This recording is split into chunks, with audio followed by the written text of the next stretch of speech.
MotoGP 在走下坡路，可能有人会觉得我在危言耸听。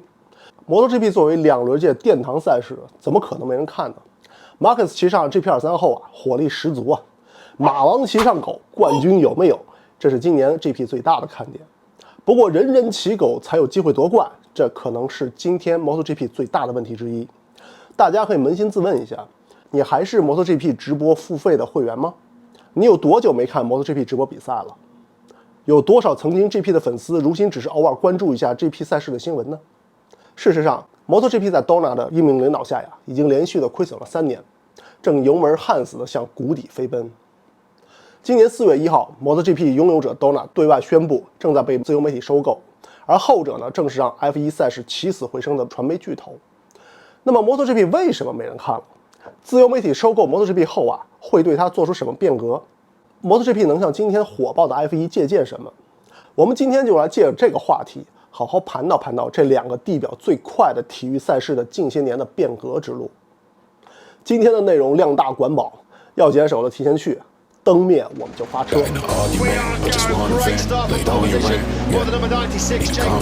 But George Russell wants the place back. Will they play fairly? Martin in second place. Huge crash for Alex Rins. Further down. The roll hoop and the halo very much doing its job. Just one event, laid on your rent, yeah. Need a confidant for some confidence. I'll be there, yeah. But I was wondering if you could come with him just 'cause he brought a ring. You got your ball and chain, you got for the king. It's a whole game. 2020年的一场疫情改变了全球很多行业的生存环境 ，MotoGP 就是其中之一。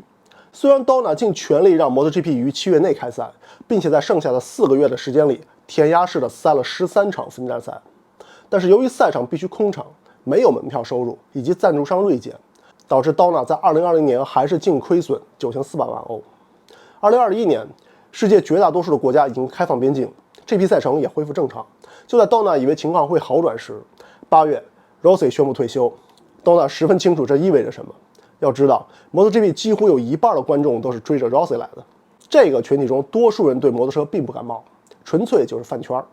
Rossi 退休后，他们就会去其他的赛事粉其他的明星。在没有 Rossi 的2022年的卡塔尔揭幕战上，直播与门票销售同比直接少了50万人。接下来的每场分站观战人数都是惨遭腰斩。加之铃木同年5月宣布退出 GP 围场，全球的铃木粉黯然取关 GP， 以及 Marcus 在5月的意大利站后宣布将缺席整个赛季，导致大批马粉离开，都让本不富裕的赛事雪上加霜。2022赛季可能是 MotoGP 改制到 1000cc 以来最惨的赛季。2023年情况稍有好转，小马哥的回归呢，让赛事的收视率同比上升了27%。即便如此，也没有完全恢复到疫情前的热度。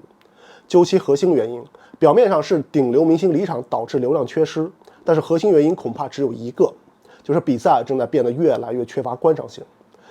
那些曾经场场上演精彩对决的两轮斗士们，如今不是黯然离场，就是在榜尾默默无声。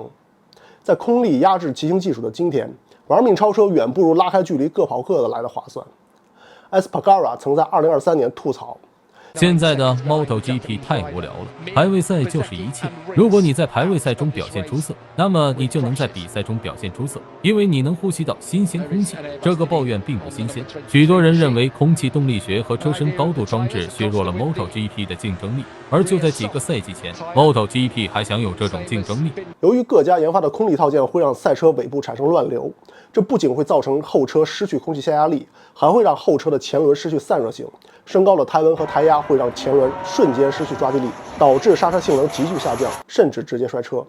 在这种环境下，车手们除了开场头2圈会稍微拼一把冲出重围，其他时间都会尽量避免咬着前车跑。与其去吸脏尾流拼排位，不如苟一点拿积分。这也造成了排位赛就是正赛，正赛成了跑圈秀的现象。开局就知道真凶的悬疑片，有多少人还愿意花钱去看呢？另外一方面，如同我之前做过日系车在 MotoGP 中衰败的视频中提到，除了冠军车队，其他车队很难在 GP 围场中盈利，多数车队只能靠母公司的拨款或者车队老板四处筹款来续命。所以你会发现，即便是 Dorna 给新车队很多的优惠待遇，比如更多的轮胎、发动机额度、不限次数的在赛场测试以及更多的外卡数量等等，9年以来也没有一家新的制造商表示有兴趣加入 MotoGP。Dorna 的统计数据显示，MotoGP 的粉丝中82%都是超过6年的老粉，留存看似很亮眼，但这也意味着这项历史悠久的赛事在获薪方面增长乏力。即便如此，今年4月1日，美国传媒巨头自由媒体还是以39亿欧的股权估值收购了 Dorna 86%的股份。虽然 Dorna 2023年收入仅为 4.68亿欧，39亿欧的交易倍数比利润丰厚的 F1 还高，收购 Dorna 远没有当年收购 F1 来的划算。但是自由媒体显然非常看好 MotoGP 和 WSBK 的未来的增长空间，而这个信心正是源于他们只用了短短6年就让 F1 赛事估值翻了5倍多的商业奇迹。曾经的 F1 面临着今天的 MotoGP 一样的问题，围场里一家独大，比赛从头到尾没有任何悬念，场场都是跑圈秀，缺少缠斗超车，导致老粉不断弃坑，新粉增长乏力。F1 面临着前所未有的危机。传媒行业出身的自由媒体接盘后用媒体人的思维方式对 F1 做了一系列的改革，首当其冲就是短期内获得大量新粉，这是一个赛事 IP 能高速发展的前提。F1 拥有地表最快的机器和最快的人，他们本身就是一本故事集，只是需要一个会讲故事的人，而这个人就是 Netflix。2019年，自由媒体邀请 Netflix 的纪录片团队打造出了也许是史上最好看的赛车纪录片《Drive to Survive》。第一季豆瓣评分高达 9.5 分，每年出一季，记录上一年的赛事情况。即使你是一个 F1 的门外汉，大概率也会一击就种草。与传统体育类的纪录片，比如 MotoGP 的纪录片直击弯心有很大的不同。Drive to Survive 并没有围绕顶级车手去讲述他们的奋斗历程，而是把重点放在 F1 这个光鲜亮丽的金钱游戏的背面，用真人秀的视角来揭露2、3线车队的生存环境，让人们知道除了冠军争夺以外，原来中下游车队为了生存而战，实际更充满戏剧性。褪去 F1 的光环，他们只是一群在围场里开车和工作的普通人，也会犯连轮胎都上不紧，导致跑一半轮胎松动不得不退赛的低级错误，也需要注意防火、防盗、防队友，因为一言不合他们就有可能在赛场上撞翻你，也会因为只懂傻傻开车，没有门路拉来赞助而被车队抛弃。正是这部纪录片让围场内的这些不为人知的故事打动了每一个观众。F1 不再像是神仙打架，我们有时候在他们身上能看到自己。Unfortunately, we're in a weird place in Formula One where you've got some teams that, rather than take like a new up-and-coming kid, they'll take whoever's got the money. 有些车手拼命开车是为了给砸了巨额赞助费的老爸争面子。See what my father decides to do with me. 而有些车手努力开车真的只是为了能留住饭碗。Have a lot of money. 法国车手奥康调侃道：“如果不能在 F1 开车，我只能去 KFC 打工。”自由媒体通过纪录片来讲故事的手段，让 F1 的人气大增，尤其是北美地区，吸引了大量的年轻粉丝。2022年 F1 的现场观众数量比2016年激增了 35%， 并且平均年龄下降了4岁。其次，一个赛事中如果每个玩家都无法获得正向的现金流的话，就很难被认为是个优质的赛事。足球、篮球顶级赛事中的各个俱乐部都是吸金大户，但在 F1 中有超过一半的车队长期亏损。用爱发电的结果就是这些车队频频易主，甚至有些车队的所有权的转让费用只是象征性的收1英镑，只要接盘侠们能帮忙偿还债务、支付员工工资就行。2019年，自由媒体和国际汽联共同制定了预算帽方案，强制每个车队的每年赛车研发预算不得超过 1.35 亿刀。目的很明确，就是防止梅奔、红牛、法拉利这些副歌每年砸数亿刀去打造星际战舰，让小车队无力追赶，导致差距逐年拉大。迈凯伦车队 CEO Zak Brown 说道：“在没有预算上限的情况下，我们每年亏损超过1亿英镑，无法重新回到领先地位，因为总有人想不计成本的超越你。”预算帽带来另外一个好处就是都不选预算之后，各个车队的经营也开始出现盈利了。这意味着每个车队都有更大的投资回报，新玩家就会越来越多。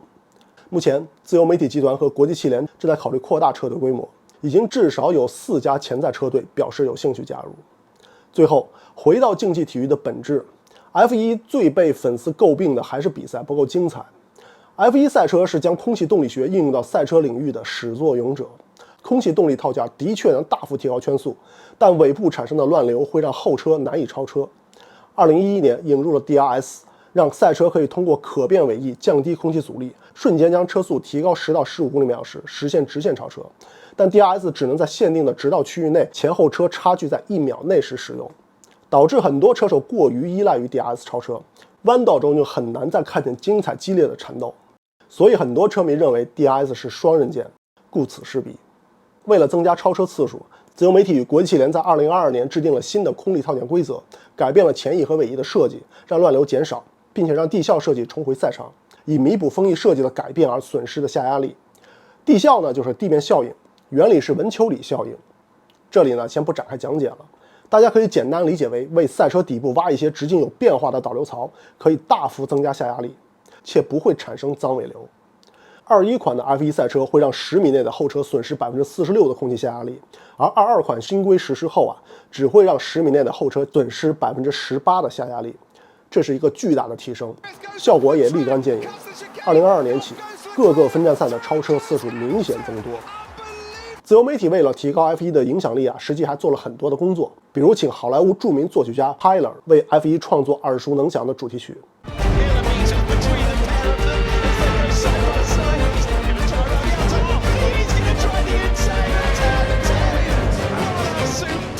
主题曲对赛事 IP 的重要性可以参考98年法国世界杯。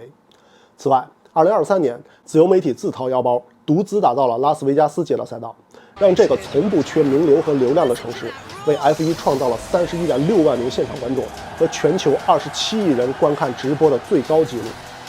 自由媒体这一系列的神操作，让 F1 连续4年成为社交媒体上增长最快的体育赛事。而这一系列的成功的改革经验，有不少是值得 MotoGP 去借鉴的。自由媒体 CEO Greg Murphy 认为，今天的 MotoGP 要比2017年的 F1 走得更远。MotoGP 的结构需要加强，而不是完全修改。因此，虽然我不认为会出现像 F1 那样大的变化，但我仍然认为 MotoGP 有很多与 F1 相同的上升空间。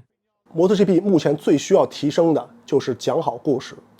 MotoGP 中动辄60度以上大倾角魔肘过弯，重刹时翘起的后轮以及 Z 字形滑胎入弯，技术精湛的 GP 车手们带给观众们的感官刺激要比 F1 有过之而无不及。身体除了要抵抗纵向与横向的 G 加速，还要克服车辆惯性，把车压到极限角度过弯。MotoGP 的体能消耗比 F1 要大很多，所以在短短40分钟的比赛里，垃圾时间更少，看点比 F1 更紧凑，加之2轮运动的危险性也要远远大于 F1， 因此 MotoGP 可以讲述的扣人心弦的故事相信只会比 F1 更多。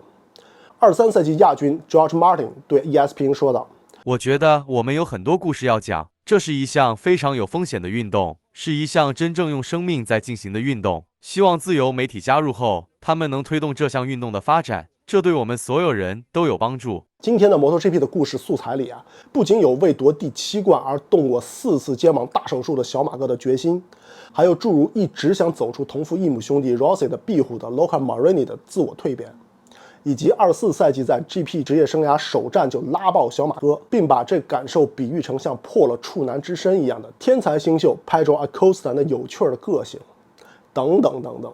如果都能交给 Netflix 去挖掘和打造，那么相信 MotoGP 版的 Right to Survive 会更精彩。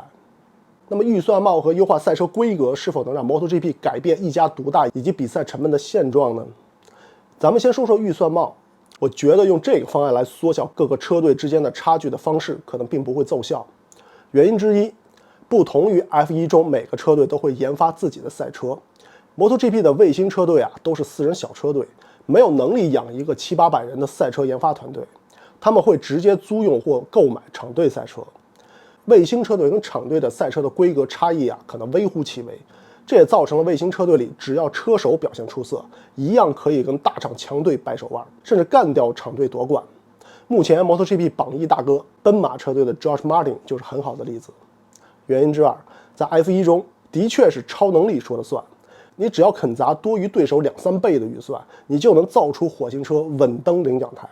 但是在 MotoGP 里，财力最雄厚的本田和雅马哈如今反倒垫底，是本田和雅马哈没钱研发好车吗？我相信如果日系哥俩动起真格来，在科技与狠活上疯狂砸钱的话，杜卡迪把全年营收都烧光也不够赔完，毕竟体量差距太大。目前的问题在于，日系的制造商对赛车的研发方向上与 Dorna 有不同的坚持，他们至今也不愿在空力研发上投入过多。这个我在以前的视频中分析过。改变目前杜卡迪一家独大的方式，可能只有在优化赛车规格方面上下手了。这也是我下面想重点聊的。Dorna 在即将更换所有权的前夕，突然公布了27赛季的新赛制。就当人们以为能看到让人充满期待的改革措施时，Dorna 给所有的粉丝当头一棒，声称出于对车手安全的考虑 ，GP 组别的排量从1000cc 缩缸到850cc。制造商们预测这会让平均圈速下降1到2秒左右，意味着观众们花着 MotoGP 的门票，看着与 SBK 竞技水平相当的跑圈赛。Dorna 这可能是嫌 MotoGP 的观众太多，想洗粉了。不过呢，你别急，还有更骚的操作。针对于 SBK 比较的问题 ，Dorna 的官方对此解释道：“随着 GP 赛事的发展 ，WSBK 也会相应的做出改变。”我帮大家来解读一下啊，意思呢就是大哥都挥刀自宫了，小弟岂有不动刀的道理？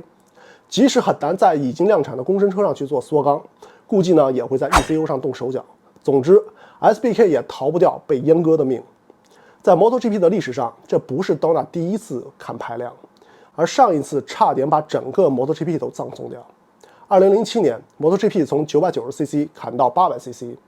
Rossi 吐槽道：“这是 GP 15年以来最糟糕的改制，车的极限比车手极限低，导致他们的能力被限制，这让比赛的观赏性大幅下降，门票和收视率双双下滑。看不到希望的川崎和铃木也因为无力继续开发维护，先后退出围场。当时的围场内只剩下3个玩家。”要不是后来逼得 Dorna 狗急跳墙，允许魔改后的量产车也加入 GP 组别 ，MotoGP 可能真的就凉了。其次，27版新规虽然让前翼的宽度缩短了5厘米，尾翼的高度降低了10厘米，但是这俩变化对减少脏尾流方面只能说有点诚意，但不多。因为并未改变空气穿越定风翼后的流向，所以呢一样会产生乱流，只是量会稍微小一点点。你可能会问 ，GP 赛车不能像 F1 那样在底部挖槽玩地效，从而减少脏尾流吗？实际上 ，GP 赛车的地效设计比定风翼的设计还要早好几年。你可以在初代的 RC23 的侧板上就能看见地效设计。当压弯倾倒时，赛车侧板上的风道就如同 F1 车底的导流槽一样，能带来下压力。Dorna 如果真的要下决心解决脏尾流的问题，就需要严格测算和规范每一辆车在一定的速度下和距离内对后车的空气下压力的影响，而不是简单的把前翼缩小5厘米敷衍了事儿。MotoGP 每5年改制一次，这才24年 ，Dorna 就着急着把27年的改制规则提前公布，本意呢就是提前给川崎、铃木、宝马们放口风，瞧一瞧，看一看啊，3年后 GP 围场里没有狗啦，大家都在850cc 的起跑线上了啊！大哥们要不要来一起玩玩啊？来了就是 VIP 送装备送经验。但至于新赛制下比赛会变得精彩还是沉闷，还是8年后交给自由媒体再去思考吧。